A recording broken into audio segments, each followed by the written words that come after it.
बोलो भारत माता की बोलो भारत माता की भारतीय जनता पार्टी की भारतीय जनता पार्टी की नरेंद्र मोदी की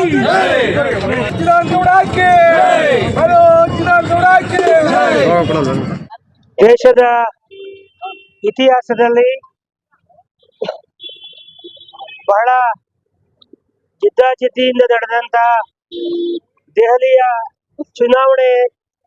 ಚುನಾವಣೆಯಲ್ಲಿ ಫಲಿತಾಂಶ ಈಗ ತಾನೇ ಹೊರಬಿದ್ದಿದ್ದು ಭಾರತೀಯ ಜನತಾ ಪಕ್ಷ 70ರಲ್ಲಿ 48 ಸೀಟುಗಳನ್ನು ಪಡೆದು ಬಹಳ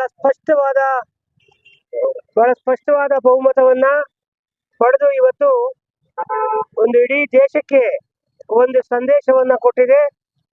ದೆಹಲಿಯ ಜನತೆ ಸನ್ಮಾನ್ಯ ನರೇಂದ್ರ ಮೋದಿಜಿಯವರು, ಸನ್ಮಾನ್ಯ ಅಮಿತ್ ಶಾ ಜಿಯವರು, ಸನ್ಮಾನ್ಯ ನಡ್ಡಾಜಿಯವರ ಒಂದು ನೇತೃತ್ವ ಏನಿದೆ, ಅವರ ಒಂದು ಮುಂದಾಳತ್ವ ಏನಿದೆ, ಈ ದೇಶ ಒಂದು ಒಳ್ಳೆಯ ಆಡಳಿತವನ್ನ ಕೊಡ್ತಾ ಇದೆ. ಭಾರತೀಯ ಜನತಾ ಪಕ್ಷ ಇದು 3ನೇ ಬಾರಿಗೆ ಸನ್ಮಾನ್ಯ ಮೋದಿಜಿಯವರು ಪ್ರಧಾನಿಗಳಾಗಿ 11 ವರ್ಷ ಕಳೆದು 12ನೇ ವರ್ಷಕ್ಕೆ ಕಾಲಿರ್ತಕ್ಕಂಥ ಈ ಸಂದರ್ಭದಲ್ಲಿ ಬಹಳ ಸ್ಪಷ್ಟವಾದ ತೀರ್ಮಾನವನ್ನ ದೆಹಲಿಯ ಜನತೆ ಕೊಟ್ಟಿದ್ದಾರೆ. ಕಳೆದ 2 ಬಾರಿ ಅರವಿಂದ್ ಕೇಜ್ರಿವಾಲ್ ಏನು ಒಂದು ಆಡಳಿತವನ್ನು ಕೊಟ್ಟಿದ್ರು, ಏನು ಒಂದು ಭ್ರಷ್ಟಾಚಾರದಲ್ಲಿ ಮುಳುಗಿ ಹೋಗಿದ್ರು, ಯಾವ ಅಣ್ಣಾ ಹಜಾರೆಯವರ ಹೋರಾಟವನ್ನ ಹೈಜಾಕ್ ಮಾಡಿ ಕೇಜ್ರಿವಾಲ್ ಅನ್ನು ಒಬ್ಬ ಕಮರ್ಷಿಯಲ್ ಇನ್ಕಮ್ ಟ್ಯಾಕ್ಸ್ ಆಫೀಸರ್ ಅಣ್ಣಾ ಹಜಾರೆಯವರ ಜೊತೆ ಭ್ರಷ್ಟಾಚಾರ ನಿರ್ಮೂಲನಾ ಹೋರಾಟದಲ್ಲಿ ನಾನು ಭಾಗಿಯಾಗ್ತೇನೆ ಅಂತ ಹೇಳಿ ಬಂದು ಆ ಹೋರಾಟವನ್ನೇ ಹೈಜಾಕ್ ಮಾಡಿ ಒಂದು ಆಮ್ ಆದ್ಮಿ ಪಾರ್ಟಿ ಅಂತ ಒಂದು ಪಕ್ಷವನ್ನ ಕಟ್ಟಿ ಏನು 2 ಬಾರಿ 10 ವರ್ಷಗಳ ಕಾಲ ದೆಹಲಿಯ ಜನತೆಗೆ ಅವರ ಕಣ್ಣಿಗೆ ಮಣ್ಣೆರಚ ಅಂತ ಕೆಲಸವನ್ನ ಮಾಡಿದ್ರು. ಇವತ್ತು ಆ ಜನಕ್ಕೆ ಮನವರಿಕೆ ಆಗಿದೆ. ಇದು ಅರವಿಂದ್ ಕೇಜ್ರಿವಾಲ್ ಅವರು ಇರ್ಬೋದು, ಹಾಗೆ ಸನ್ಮಾನ್ಯ ರಾಹುಲ್ ಗಾಂಧಿ ಅವರ ನೇತೃತ್ವದ ಕಾಂಗ್ರೆಸ್ ಸರ್ಕಾರ ಇರ್ಬೋದು, ಇವೆರಡೂ ಕೂಡ ಈ ದೇಶಕ್ಕೆ ಎಲ್ಲ ಒಂದ್ ರೀತಿ ಮಾರಕ. ಅವ್ರು ಯಾವತ್ತೂ ಕೂಡ ಈ ದೇಶದ ಆಡಳಿತವನ್ನ, ಈ ದೇಶವನ್ನ ಸರಿಯಾದ ದಿಕ್ಕಿನಲ್ಲಿ ನಡೆಸ್ಕೊಂಡು ಹೋಗೋದಕ್ಕೆ ಸಮರ್ಥ ಇಲ್ಲ ಅನ್ನೋ ಒಂದು ತೀರ್ಮಾನವನ್ನ ಇವತ್ತು ದೆಹಲಿಯ ಮಹಾಜನತೆ ಕೊಟ್ಟಿದ್ದಾರೆ. ಮೊಟ್ಟ ಮೊದಲನೇದಾಗಿ ಆ ದೆಹಲಿಯ ಮಹಾಜನತೆಗೆ ನಮ್ಮ ಕರ್ನಾಟಕದ ಪರವಾಗಿ, ಕರ್ನಾಟಕದ ಭಾರತೀಯ ಜನತಾ ಪಕ್ಷದ ನಮ್ಮ ಭಾರತೀಯ ಜನತಾ ಪಕ್ಷದ ಎಲ್ಲ ಕಾರ್ಯಕರ್ತ ಬಂಧುಗಳು, ಮುಖಂಡರ ಪರವಾಗಿ ದೆಹಲಿಯ ಜನತೆಗೆ ಧನ್ಯವಾದಗಳನ್ನು ಅರ್ಪಿಸೋದಕ್ಕೆ ಇಷ್ಟಪಡ್ತೇನೆ. ಮಾಡಿದಂತ ಕಾರ್ಯಕ್ರಮ ಆಗಿರೋದ್ರಿಂದ ಇನ್ನು ಹಲವಾರು ಜನ ಬಂದು ಸೇರೋರು ಇದ್ದಾರೆ. ಇವತ್ತು ಒಂದು ಸಂಭ್ರಮದ ವಾತಾವರಣ ಇದೆ. ಇಡೀ ಒಂದು ನಮ್ಮ ದೇಶದಲ್ಲಿ ಸಂಭ್ರಮದ ವಾತಾವರಣ. ಯಾಕೆ ಅಂತ ಹೇಳಿದ್ರೆ, ಯಾವ ಹಿಂದೂಗಳ ಬಗ್ಗೆ, ಯಾವ ಬಹುಸಂಖ್ಯಾತರ ಬಗ್ಗೆ ಈ ದೇಶದ ಕಾಂಗ್ರೆಸ್ ಪಕ್ಷದ ಅಧ್ಯಕ್ಷರಾದಂತ ಸನ್ಮಾನ್ಯ ಖರ್ಗೆಜಿ ಅವರು ಬಹಳ ಲಘುವಾಗಿ ಮಾತಾಡಿದ್ರು. ಏನು ಮೋದಿಜಿಯವರನ್ನ, ಅವರ ಒಂದು ಕಾರ್ಯ ತತ್ಪರತೆಯನ್ನ ಬಹಳ ಲಘುವಾಗಿ ಮಾತಾಡಿದ್ರು. ಇವತ್ತು ಏನು ಪ್ರಯಾಗ್ರಾಜ್ನಲ್ಲಿ ನಡೀತಿರ್ತಕ್ಕಂಥ ಏನು ಒಂದು ಕುಂಭಮೇಳ ನಡೀತಾ ಇದೆ, 144 ವರ್ಷಗಳಿಗೆ ಒಂದ್ಸಾರಿ ನಡೀತಕ್ಕಂಥ ಕುಂಭಮೇಳ, ಅದು ಇಷ್ಟೊಂದು ಜನ ಬಹುಸಂಖ್ಯಾತ ಹಿಂದೂಗಳ ಒಂದು ಎಲ್ಲ ಒಂದ್ ಕಡೆ ಅವರ ಭಾವನೆಗಳಿಗೆ ಧಕ್ಕೆ ತರೋ ರೀತಿ ಏನು ಮಾತಾಡಿದ್ರು, ಅದಕ್ಕೆ ಇವತ್ತು ದೆಹಲಿಯ ಜನತೆ ಒಂದು ಸ್ಪಷ್ಟವಾದ ಉತ್ತರವನ್ನ, ತಿರುಗೇಟನ್ನ ಕೊಟ್ಟಿದ್ದಾರೆ. ಈ ದೇಶದ ಹಿಂದೂಗಳು ಯಾವ ಸಮಯ ಬಂದಾಗ ಏನ್ ಮಾಡ್ಬೇಕು ಅನ್ನೋದು ಗೊತ್ತಿದೆ.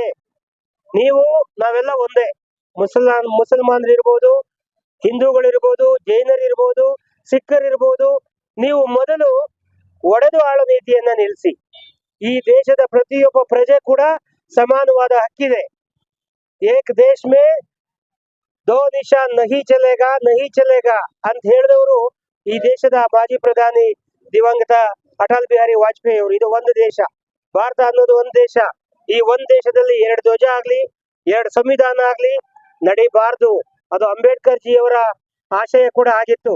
ಆ ದಿಕ್ಕಿನಲ್ಲಿ ಇವತ್ತೇನು ಒಂದು ದೇಶಕ್ಕೆ ಒಂದು ಕಾನೂನು ಅಂತ ಜಾರಿಗೆ ತರೋದಕ್ಕೆ ಮೋದಿಜಿಯವರ ಸರ್ಕಾರ ಹೊರಟಿದೆ, ಅದಕ್ಕೆ ಸಂಪೂರ್ಣವಾದ ಬೆಂಬಲವನ್ನು ಇವತ್ತು ದೆಹಲಿ ಸರ್ಕಾರ, ದೆಹಲಿಯ ಜನ ಕೊಟ್ಟಿದ್ದಾರೆ. ಅಂದ್ರೆ ಕೇಂದ್ರ ಮತ್ತೆ ದೆಹಲಿನಲ್ಲಿ ಒಂದೇ ಸರ್ಕಾರ ಇದ್ರೆ ಇವತ್ತು ಏನು ಕಿರೀಟಪ್ರಾಯ ಆಗಿದೆ ದೆಹಲಿ. ನಮ್ಮ ದೇಶಕ್ಕೆ ಯಾರೇ ಬಂದರೂ ಕೂಡ ರಾಜಧಾನಿ ದೆಹಲಿಗೆ ಬರುವಂತದ್ದಾಗತ್ತೆ. ಸೊ ಆ ಕಾರಣಕ್ಕಾಗಿ ಇವತ್ತು ಇಷ್ಟು ದೊಡ್ಡ ಮಟ್ಟದ ಗೆಲುವನ್ನು ಕೊಟ್ಟಿದ್ದಾರೆ ನಮ್ಗೆಲ್ಲ ಬಹಳ ಸಂತೋಷ ಇದೆ. ಇದು ಬಹಳ ಸ್ಪಷ್ಟವಾಗಿ ಒಂದು ಸಂದೇಶ ಇದೆ. ಮುಂದಿನ ದಿನ ಕರ್ನಾಟಕದಲ್ಲೂ ಕೂಡ ಭಾರತೀಯ ಜನತಾ ಪಕ್ಷ ಮತ್ತೊಮ್ಮೆ ಸ್ಪಷ್ಟವಾದ ಬಹುಮತದಿಂದ ಅಧಿಕಾರಕ್ಕೆ ಬರುತ್ತೆ. ಬರ್ತಕ್ಕಂತ ZP ಇರ್ಬೋದು, TP ಇರ್ಬೋದು, ಅಥವಾ ಯಾವುದೇ ಸ್ಥಳೀಯ ಸಂಸ್ಥೆ ಚುನಾವಣೆಗಳಿರ್ಬೋದು, ಆ ಎಲ್ಲ ಚುನಾವಣೆಗಳನ್ನ ಭಾರತೀಯ ಜನತಾ ಪಕ್ಷ ನಾವು ಎದುರಿಸ್ತೇವೆ. ನಮ್ಮ ರಾಜ್ಯದ ಇವತ್ತೇನು ಯುವ ಅಧ್ಯಕ್ಷರಿದ್ದಾರೆ ಸನ್ಮಾನ್ಯ ವಿಜಯೇಂದ್ರ ಅಣ್ಣವರು, ಅವರ ಒಂದು ನೇತೃತ್ವದಲ್ಲಿ ಮುಂದಿನ ದಿನಗಳಲ್ಲಿ ಒಂದು ಚುನಾವಣೆಗಳು ನಡೆಯುವಂತದ್ದಾಗತ್ತೆ. ಇಡೀ ಯುವ ಜನತೆ ನಮ್ಮ ಭಾರತೀಯ ಜನತಾ ಪಕ್ಷದ ಜೊತೆ ಇದೆ. ಸನ್ಮಾನ್ಯ ಯಡಿಯೂರಪ್ಪನವರು, ಸನ್ಮಾನ್ಯ ಸದಾನಂದ ಗೌಡರು, ಸನ್ಮಾನ್ಯ ಬಸವರಾಜ ಬೊಮ್ಮಾಯಿ ಅವರು, ಇವರೆಲ್ಲರ ಒಂದು ನೇತೃತ್ವ, ಸನ್ಮಾನ್ಯ ವಿರೋಧ ಪಕ್ಷದ ನಾಯಕರಾದಂತ ಅಶೋಕ್ ಅವರು, ಇವರೆಲ್ಲ ಡಾಕ್ಟರ್ ಅಶ್ವಥ್ ನಾರಾಯಣ್ ಅವರು, ಸುಧಾಕರ್ ಅವರು, ಇವರೆಲ್ಲರ ನೇತೃತ್ವದಲ್ಲಿ ನಾವು ಒಟ್ಟಾಗಿ ಮುಂದಕ್ಕೆ ಹೋಗ್ತೇವೆ. ನಾವು ಖಂಡಿತವಾಗಲೂ ಕೂಡ ಶಿರಾನು ಸೇರ್ಕೊಂಡಂತೆ ಇಡೀ ರಾಜ್ಯದಲ್ಲಿ ಭಾರತೀಯ ಜನತಾ ಪಕ್ಷದ ಅಭ್ಯರ್ಥಿಗಳು ಗೆದ್ದು ಅತ್ಯಂತ ಸ್ಪಷ್ಟ ಬಹುಮತದಿಂದ ಮುಂದಿನ ವಿಧಾನಸಭಾ ಚುನಾವಣೆ 2028ರ ಚುನಾವಣೆ ಏನ್ ಬರುತ್ತೆ ಅದಕ್ಕಿಂತ ಮುಂಚೆ ಬರಬಹುದು. ಈ ಸರ್ಕಾರಕ್ಕೆ ಯಾವುದೇ ವಿಧವಾದಂತ ಒಂದು ನಿಷ್ಠೆ ಇಲ್ಲ, ಒಂದು ಭದ್ರತೆ ಇಲ್ಲ. ಒಂದ್ ಕಡೆ DK ಶಿವಕುಮಾರ್ ಇದ್ದಾರೆ, ಒಂದ್ ಕಡೆ ಸಿದ್ದರಾಮಯ್ಯನವರು ಇದ್ದಾರೆ. ಅವರ ಕಾಲುಗಳನ್ನು ಒಬ್ಬರೊಬ್ರು ಎಳೆದಾಡ್ಕೊಳ್ತಾ ಇದ್ದಾರೆ. ಈ ಸಂದರ್ಭದಲ್ಲಿ ಪದೇ ಪದೇ ಸೋಲ್ತಾ ಇದ್ದಾರೆ ಖರ್ಗೆಜಿಯವರು. ಸನ್ಮಾನ್ಯ ಖರ್ಗೆಜಿಯವರು ಅಧ್ಯಕ್ಷರಾಗಿ ಅಧಿಕಾರ ವಹಿಸಿಕೊಂಡ ನಂತರ ಹಲವಾರು ಸೋಲನ್ನ ಕಂಡಿದ್ದೇವೆ ನಾವು. ಅದು ಮಹಾರಾಷ್ಟ್ರ ಇರ್ಬೋದು, ಇವತ್ತಿನ ದೆಹಲಿ ಚುನಾವಣೆ ಇರ್ಬೋದು, ಎಲ್ಲ ಕಡೆ. ಹಾಗಾಗಿ ನಮಗೆ ಭರವಸೆ ಇದೆ, ಸಂಪೂರ್ಣವಾಗಿ ನಮ್ಮ ಇವತ್ತಿನ ನೇತೃತ್ವ ಏನಿದೆ, ಮೋದಿಜಿಯವರದು, ಅಮಿತ್ ಶಾ ಅವರದು, ನಡ್ಡಾಜಿಯವರದು, ಅವರ ನೇತೃತ್ವದಲ್ಲಿ ಈ ದೇಶ ಒಂದು ಒಳ್ಳೆಯ ಅಭಿವೃದ್ಧಿಯನ್ನ ಕಾಣುತ್ತೆ. ಈಗಾಗಲೇ ನೋಡಿದ್ರಿ, ರಿಪೋ ದರ RBI ಗವರ್ನರ್ ಇವತ್ತು ಅನೌನ್ಸ್ ಮಾಡಿದ್ದಾರೆ. ಮೊಟ್ಟ ಮೊದಲನೇ ಬಾರಿಗೆ ಕೊರೋನಾ ನಂತರ 0.25 ಅಷ್ಟು ರಿಪೋ ದರವನ್ನು ಇಳಿಸಿದ್ದಾರೆ. ಅಂದ್ರೆ ಒಬ್ಬ ಬಡವ ಸಾಲ ತಗೊಂಡಿರ್ತಾನೆ ಮನೆ ಕಟ್ಟೋದಕ್ಕೆ, ಅವನಿಗೆ ಕನಿಷ್ಠ ಅಂದ್ರೂ ಕೂಡ 850ರಿಂದ 870 ರೂಪಾಯಿ ಅವನ ಇನ್ಸ್ಟಾಲ್ಮೆಂಟ್ ಕಡಿಮೆ ಆಗುವಂತದ್ದು. ಅವನ EMI ಏನಿದೆ, ಮಂತ್ಲಿ ಇನ್ಸ್ಟಾಲ್ಮೆಂಟ್, ಅದು ಕಡಿಮೆ ಆಗುತ್ತೆ. ಈ ರೀತಿ ಎಲ್ಲ ರೀತಿಯಲ್ಲೂ ಕೂಡ ಇವತ್ತು ರೈತರಿಗೆ ಮೊನ್ನೆ ಕೊಟ್ಟಂತ ಬಜೆಟ್ ನಲ್ಲಿ ಮಿಡ್ಲ್ ಕ್ಲಾಸ್ ಜನ ಏನಿದ್ದಾರೆ, ಸಂಬಳವನ್ನೇ ನಂಬ್ಕೊಂಡು ಬದುಕಿರ್ತಕ್ಕಂಥ ಜನ ಏನಿದ್ದಾರೆ, ಅವ್ರಿಗೆಲ್ಲರಿಗೂ ಕೂಡ, ರೈತರು ಕೂಡ ಒಳಗೊಂಡು 12 ಲಕ್ಷಕ್ಕಿಂತ ಯಾರಿಗೆ ಕಡಿಮೆ ಆದಾಯ ಇದೆ ಅವ್ರು ಯಾರು ಕೂಡ ಒಂದು ನಯಾ ಪೈಸೆ ಟ್ಯಾಕ್ಸ್ ಕಟ್ಟೋಂಗಿಲ್ಲ ಅನ್ನೋ ಒಂದು ಒಳ್ಳೆಯ ಸಂದೇಶವನ್ನ ಈ ದೇಶಕ್ಕೆ ಕೊಟ್ಟಿದ್ದಾರೆ. ಹಾಗಾಗಿ ಈ ದೇಶ ಸಮೃದ್ಧಿಯತ್ತ ಹೋಗ್ತಾ ಇದೆ. ನಾವೆಲ್ಲ ಬಹಳ ಸಂಭ್ರಮದಿಂದ ಇವತ್ತು ಈ ವಿಜಯವನ್ನ ಆಚರಿಸ್ತಾ ಇದ್ದೇವೆ. ಸ್ವಯಂ ಕೇಜ್ರಿವಾಲ್ ಅವರು ಇವತ್ತು ಸೋತು ಹೋಗಿದ್ದಾರೆ, ಸ್ವಯಂ ಕೇಜ್ರಿವಾಲ್ ಅವರು. ಹಾಗಾಗಿ ಬಹಳ ಜನ ಆಮ್ ಆದ್ಮಿ ಪಾರ್ಟಿಯನ್ನ ಸ್ಪಷ್ಟವಾಗಿ ತಿರಸ್ಕರಿಸಿದ್ದಾರೆ. ನೀವು ಇಲ್ಲಿ ಬೇಡ, ನಮ್ಮ ದೇಶಕ್ಕೆ ನೀವು ಸೂಟ್ ಆಗಲ್ಲ ಅಂತ. ಹಾಗೆ ಕಾಂಗ್ರೆಸ್ಗೂ ಕೂಡ ಅದೇ ಮಾತನ್ನು ಹೇಳಿದ್ದಾರೆ.